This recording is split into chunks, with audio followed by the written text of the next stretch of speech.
नमस्कार।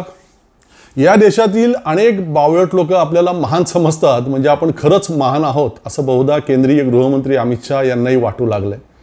त्याचसोबत आपण अभ्यासक आणि अतिशय ज्ञानीही आहोत असा काहीतरी बहुधा त्यांचा गैरसमज झाला असावा असं वाटतंय। काल संसदेमध्ये ते ज्या प्रकारे काश्मीर प्रश्नावरून पंडित नेहरूंवरती अगदी आवेशामध्ये आरोप करत होते ते पाहून आणि आजच्या वर्तमानपत्रांमध्ये त्याविषयीची सगळी वृत्त वाचून हसावं की नेमकं काय करावं असा प्रश्न पडला। नेहरू के समय में जो ब्लंडर हुआ था, इसके कारण कश्मीर को भुगतना पड़ा। मैं मान्यवर इस सदन में खड़ा रहकर आपके आसन के सामने जिम्मेदारी के साथ कहता हूं कि दो बड़ी गलतियां जो पंडित जवाहरलाल नेहरू के प्रधानमंत्री काल में हुई, उनके लिए गए निर्णयों से हुई। इसके कारण सालों तक कश्मीर ने सहन करना पड़ा। एक सबसे बड़ी गलती, जब हमारी सेना जीत रही थी, पंजाब का एरिया आते ही सीज फायर कर दिया गया और पाक ऑक्यूपाई कश्मीर का जन्म हुआ। अगर सीज फायर 3 दिन लेट होता तो पाक ऑक्यूपाई कश्मीर आज भारत का हिस्सा। एक ये चर्चा में करेंगे उस दिन, बैठ जाओ। और दूसरा, यूएन के अंदर हमारे मसले को ले जाने की बहुत बड़ी गलती है। देशाचे प्रथम पंतप्रधान पंडित नेहरू यांच्यापेक्षा आपण खूपच महान असल्याचं आत्ताचे पंतप्रधान नरेंद्र मोदींना हल्ली बऱ्याचदा वाटत असतं। त्याचप्रमाणे सरदार वल्लभभाई पटेल यांच्याप्रमाणेच आपणही आता देशाचे गृहमंत्री आहोत, म्हणजे वल्लभभाई पटेल यांच्याच इतकी आपलीही उंची आहे असं बहुधा अमित शाह यांना सुद्धा वाटू लागले। काश्मीर प्रश्नावरून देशासमोर काही मांडायचं असेल तर मग सगळंच मांडायचं ना व्यवस्थित, अर्धवट कशासाठी। काल अमितभाई शहांनी संसदेमध्ये नेहरूंवरती प्रामुख्याने 2 आरोप केले। एक म्हणजे काश्मीर प्रश्न त्यांनी युनोमध्ये नेला, म्हणजे संयुक्त राष्ट्रसंघात नेला, आणि दुसरा आरोप काय, संपूर्ण काश्मीर ताब्यात घेण्याआधी त्यांनी युद्धबंदी मान्य केली। काय सत्य आहे या बाबतीत? अमित शाह हे सगळं खरं बोललेत का? बघूया। श्यामाप्रसाद मुखर्जी हे अमितभाईंसाठी आणि तमाम संघ भाजपच्या लोकांसाठी पूजनीय प्रातस्मरणीय आहेत, बरोबर ना? कारण ते हिंदू महासभेचे नेते होतेच आणि नंतर जनसंघाची स्थापना सुद्धा त्यांनीच केली। त्याच जनसंघातून पुढच्या काळामध्ये भारतीय जनता पार्टी जन्माला आली। म्हणजे श्यामाप्रसाद मुखर्जी हे खरं तर अमितभाई शाह, नरेंद्रभाई मोदी आणि तमाम भारतीय जनता पार्टीच्या लोकांचे आद्यजनक। ज्या बैठकीमध्ये संयुक्त राष्ट्रसंघाकडे पाकिस्तान विरोधात तक्रार नोंदवण्याचा निर्णय घेण्यात आला, त्या बैठकीला त्यावेळी उद्योग खात्याचे केंद्रीय मंत्री असलेले श्यामाप्रसाद मुखर्जी स्वतः उपस्थित होते, हजर होते, आणि त्यांनी या निर्णयाला आपला पूर्ण पाठिंबा दिला होता। अमित शाह कधीही त्या मीटिंगचं जुनं रेकॉर्ड काढून सगळं चेक करू शकतात। पुढे 7 ऑगस्ट 1952 रोजी लोकसभेमध्ये भाषण करताना श्यामाप्रसाद मुखर्जी काय म्हटलेत पहा, ते जे महत्त्वाचं आहे। काश्मीरचा प्रश्न संयुक्त राष्ट्रसंघामध्ये नेण्याच्या निर्णयाचा मी सुद्धा भागीदार आहे। हा निर्णय मोठ्या अपेक्षा बाळगून आम्ही सहमतीने घेतला होता, परंतु आम्हाला संयुक्त राष्ट्रसंघामध्ये योग्य आणि न्याय्य वागणूक मिळाली नाही। संसदेच्या रेकॉर्डमध्ये सगळी जुनी भाषणं उपलब्ध असतात। अमित शाह कधीही ती काढून ऐकू शकतात।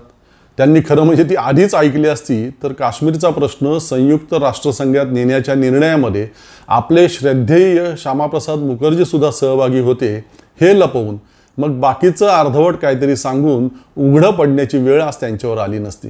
असो, का बरं श्यामाप्रसाद मुखर्जी यांनी या बाबतीमध्ये नेहरूंना सहमती दर्शवली होती? मोठा विषय आहे हा सगळा, परंतु आपण आज अत्यंत थोडक्यामध्ये त्याचा आढावा घेऊ।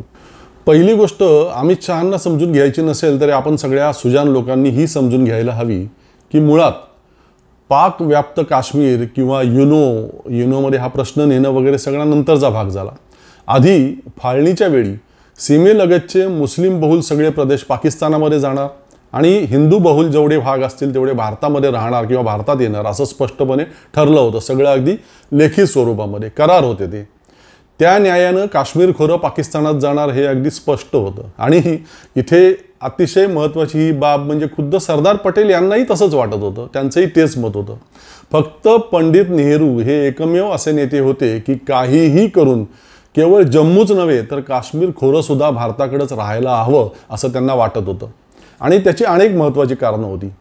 एक तर ते स्वतः म्हणजे पंडित नेहरू स्वतः काश्मीरी होते. काश्मीरच्या स्वर्गीय सौंदर्यावरती त्यांचं अतोनात प्रेम होतं.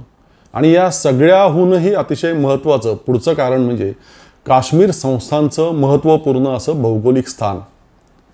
पाकिस्तान, अफगाणिस्तान, तिबेट, चीन यांच्या सीमा काश्मीरला लागून आहेत आणि सोव्हिएट रशियाची सीमासुद्धा तिथून अगदी जवळ आहे. आणि म्हणूनच भारताच्या संरक्षणाच्या दृष्टीनं काश्मीर संस्थान भारताकडे असायला हवं यासाठी त्यांनी प्रयत्नांची पराकाष्ठा केली. वल्लभभाई पटेल यांच्या लक्षामध्ये या सगळ्या महत्त्वाच्या बाबी त्यांनी आणून दिल्या आणि मग काश्मीर संस्थानचा तेव्हाचा जो राजा होता, राजा हरिसिंग, त्याला मदत करण्याच्या बदल्यात, काश्मीरचं संरक्षण करण्याच्या बदल्यात, त्याचं संस्थांचं रक्षण करण्याच्या बदल्यात आधी त्याची भारतात सामील होण्याच्या करारावरती, सामीलनाम्यावरती त्याची सही घेणं वगैरे सगळ्या बाबी घडल्या. म्हणजे फाळणीच्या ज्या अटी ठरल्या होत्या त्या विरोधात जाऊन अत्यंत मुत्सद्दीपणानं काश्मीर खोरं मुळात भारतात राखलंच पंडित नेहरूंनी. ही बाब अमित शहा कधीही सांगणार नाहीत. मुस्लिम बहुल असूनही काश्मीर संस्थांवरती भारत चुकीच्या पद्धतीने दावा दाखवतोय हे पाहिल्यानंतरच पाकिस्तानने टोळीवाल्यांना पुढे करून काश्मीरवरती हल्ला चढवला. मग राजा हरिसिंगने भारतात सामीलनाम्यावरती सही केल्यानंतर वल्लभभाईंनी भारताचं सैन्य काश्मीरमध्ये धाडलं. मुळात त्यावेळी आपलं सैन्य अतिशय कमी, विमानं तर अगदी म्हणजे हाताच्या बोटावर मोजणे एवढी मर्यादित. परंतु त्या सगळ्या प्रतिकूल परिस्थितीतूनही मार्ग काढत आपल्या सैन्यानं टोळीवाल्यांच्या वेशातील पाकिस्तानी सैन्याला बरंच मागं रेटण्यामध्ये प्रचंड यश मिळवलं. आता काल अमित शहा असं म्हणतात की शस्त्रसंधी अजून 2 आठवडे उशिरा केली असती तर त्याच वेळी संपूर्ण काश्मीर आपल्याला मुक्त करता आलं असतं. संघ भाजपच्या अनेक लोकांचंही तेच मत असतं. परंतु हे बोलताना त्यावेळची फील्डवरची परिस्थिती नेमकी काय होती याचा आढावा यांच्यापैकी कोणीही घेत नाहीत. ज्यावेळी शस्त्रसंधी झाली त्यावेळी पूंछ भागाचा सगळा वेढा तोडून आपण ते ताब्यात घेतलं होतं. राजौरी जम्मू मार्ग आपल्या सैन्यानं सुरक्षित केला होता. जोझिलामधील आक्रमण परतावून लावून द्रास आणि कारगिलही ताब्यात घेतलं होतं. त्यामुळे श्रीनगर लेह महामार्गसुद्धा सुरक्षित झाला होता. याशिवाय अत्यंत महत्त्वाची दुसरी महत्त्वाची बाब म्हणजे आपलं जितकं सैन्य तिथं लढत होतं काश्मीर खोऱ्यामध्ये पाकिस्तानच्या आक्रमणाच्या विरोधात, त्यांच्या बळावरती, त्या सैन्याच्या बळावर आणखी पुढे धडक मारून पुढचा प्रदेश ताब्यात घेणं पूर्णपणे अशक्यप्राय झालं होतं. ताज्या दमाची, ताज्या सैन्याची मोठी कुमक उपलब्ध झाली तरच पुढं जाता येईल असं सेनाधिकाऱ्यांचं म्हणणं होतं. याचे सगळे संदर्भ आहेत. आणि सैन्याची अधिक कुमक तर आपल्याकडे उपलब्ध नव्हती. तो काळ लक्षात घ्या. देश नुकताच स्वतंत्र झाला होता. सगळी घडी बसायची होती, सैन्याची सुद्धा, संरक्षण दलाची सुद्धा. हैदराबादमधील कारवाई नुकतीच शमलेली असली त्यावेळी तरी बंदोबस्ताच्या दृष्टीनं तिथं काही सैन्य ठेवावं लागलं होतं. शिवाय राजस्थान आणि अन्य जो सीमावर्ती भाग होता पाकिस्तान आणि भारताच्या सीमेलगतचा, त्या तिथे पाकिस्तानने काही आगळीक करू नये म्हणून त्या सीमांवर काही सैन्य ठेवावं लागलं होतं. फाळणी ताजी असल्यामुळे त्याचे पडसाद अजून कुठे कुठे उमटत होते. त्यामुळे शांतता प्रस्थापित करण्यासाठी काही भागांमध्ये सैन्य ठेवावं लागलं होतं. त्यामुळे काश्मीरमध्ये सैन्याची अधिकची कुमक पाठवावी तरी कुठून हा मोठा प्रश्न होता. अधिक सैन्य आल्याशिवाय काश्मीरमध्ये आपल्या सैन्याला आगेकूच करणं शक्य नव्हतं आणि अधिक सैन्य तर पाठवायला आपल्याकडे उपलब्ध नव्हतं. अशी ती सगळी विचित्र आणि कोंडीची परिस्थिती होती. आपल्या संरक्षण खात्याचे अधिकृत इतिहासकार NN प्रसाद आणि धर्मपाल यांनी त्यावेळच्या त्या काश्मीर मोहिमेचा लिहिलेला हा सगळा इतिहास, वास्तव इतिहास, भारताच्याच सैनिकी इतिहास विभागानं यापूर्वीच प्रसिद्ध केलेला आहे. अमित शहा यांनी तो वाचला तर त्यांच्या ज्ञानामध्ये खूपच भर पडू शकेल. असो, देश स्वतंत्र झाला तरी गव्हर्नर जनरल लॉर्ड माउंटबॅटन हेच होते. आपल्या तिन्ही सेना दलांचे प्रमुख तोवर ब्रिटिश अधिकारीच होते. संरक्षण समितीचं अध्यक्षपद, जी महत्त्वाची समिती होती अशा आंतरराष्ट्रीय प्रश्नांमध्ये, त्याचं अध्यक्षपद माउंटबॅटन यांच्याकडेच होतं. पंतप्रधानपदी नेहरू असलेले आणि गृहमंत्री पटेल हे या संरक्षण समितीचे सदस्य होते, परंतु अध्यक्ष मात्र गव्हर्नर जनरल असलेले माउंटबॅटन. अशी विचित्र परिस्थिती होती. पाकिस्तानच्या सैन्याच्या अधिकारीपदी सुद्धा तेव्हा ब्रिटिश अधिकारीच होते. त्यामुळे दोन्हीकडचे ब्रिटिश अधिकारी अर्थातच एकमेकांशी लढण्यासाठी इच्छुक नव्हते. चिघळणारी परिस्थिती पाहून माउंटबॅटन पंडित नेहरूंना सतत युनोमध्ये तक्रार दाखल करण्याची सूचना करीत होते पाकिस्तानच्या विरोधात. परंतु लक्षात घ्या, त्याचेही सगळे संदर्भ आहेत. माउंटबॅटन सारखी सूचना करत असूनही जवळपास 2 महिने पंडित नेहरूंनी त्यांना प्रतिसाद दिलेला नाही. त्यानंतर मात्र फील्डवरील युद्ध परिस्थितीचा आढावा घेतल्यावर आणि आपल्या सैन्याची स्थिती सगळं गांभीर्य पूर्णपणे लक्षात आल्यावर सगळ्या सहकाऱ्यांशी त्यांनी विचारविनिमय केला, चर्चा केली आणि मग सर्व सहमतीने जी काय परिस्थिती उद्भवली होती त्याचा विचार केल्यावर पाकिस्तानची तक्रार युनोमध्ये दाखल करायला पंडित नेहरूंनी सहमती दर्शवली.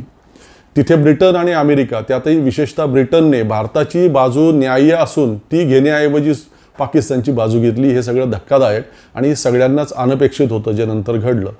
पंडित नेहरूंना या सगळ्याचा प्रचंड मानसिक त्रास झाला. लॉर्ड माउंटबॅटन जेव्हा आपली भारतातील सगळी कारकीर्द संपवून मायदेशामध्ये परतले निवृत्त होऊन, त्यानंतर 15 ऑगस्ट 1948 रोजी त्यांनी नेहरूंना लिहिलेलं एक पत्र उपलब्ध आहे. त्यात त्यांनी काय म्हटले बघा, आपल्या चुकीची कबुली कशी दिली आहे. जरी मला आता एखादा अभिप्राय व्यक्त करण्याचा अधिकार नाही आणि तुम्हाला काही सल्ला देण्याचा तर बिलकुलच अधिकार नाही, तरीही मला तुम्ही सध्या ज्या परिस्थितीला तोंड देत आहात त्याची जबाबदारी माझी सुद्धा आहे असं प्रकर्षानं वाटतं. कारण काश्मीर प्रश्न युनोमध्ये न्यायला मी तुम्हाला प्रोत्साहित केलं. दुसरं बघा, ज्येष्ठ पत्रकार आणि राजकीय इतिहासाचे अभ्यासक गोविंद तळवळकर यांनी सुद्धा याबाबत नेहरूंची काहीही चूक नव्हती हे स्पष्टपणे लिहून ठेवलेलं आहे. काश्मीरचा प्रश्न युनोमध्ये नेण्यामध्ये चूक झाली असं काही लोकांचं म्हणणं आहे, परंतु या बाबतीत हे वास्तव लक्षात घ्यायला हवं की भारतानं तो प्रश्न युनोत नेला नसता तरी इंग्लंड किंवा अमेरिकेने त्यामध्ये युनोच्या मध्यस्थीचे प्रयत्न केलेच असते, कारण पाकिस्तान त्यांच्या दृष्टीनं अतिशय महत्त्वाचा होता. असो, हे सगळं असं आहे वास्तव. या सगळ्या विषयाबाबत सखोल लिखाण असलेली अनेक पुस्तकं उपलब्ध आहेत, अनेक संदर्भ ग्रंथ उपलब्ध आहेत, परंतु त्यातही न्यायमूर्ती नरेंद्र चपळगावकर यांनी लिहिलेलं आणि मौज प्रकाशननं प्रकाशित केलेलं पंतप्रधान नेहरू या पुस्तकामध्ये अगदीच सविस्तररित्या आणि सगळ्या संदर्भांसह या प्रश्नांबाबत वाचायला मिळतं. इच्छुकांनी जरूर वाचा आणि त्याचा हिंदीमध्ये जर अनुवाद झाला असेल, मला माहिती नाही, पण झाला असेल तर कोणीतरी तो हिंदी अनुवाद अमित शहा यांच्यापर्यंतही पोचवा. चॅनल आपलं सबस्क्राईब केलं का? नसेल केलं तर लगेचच करा. 1 लाखाच्या टप्प्याच्या आपण जवळ पोचलोय. तुम्ही मनावरती घेतलं तर लवकर आपण तो टप्पा ओलांडू आणि नवीन वर्षामध्ये अभिव्यक्तीवरून आणखीन काही नवनवीन गोष्टी करण्याची इच्छा आहे. त्यासाठी सुद्धा प्रोत्साहन मिळेल. आज इथेच थांबतोय. पुन्हा भेटू लवकरच एका नवीन विषयासह. तोपर्यंत धन्यवाद.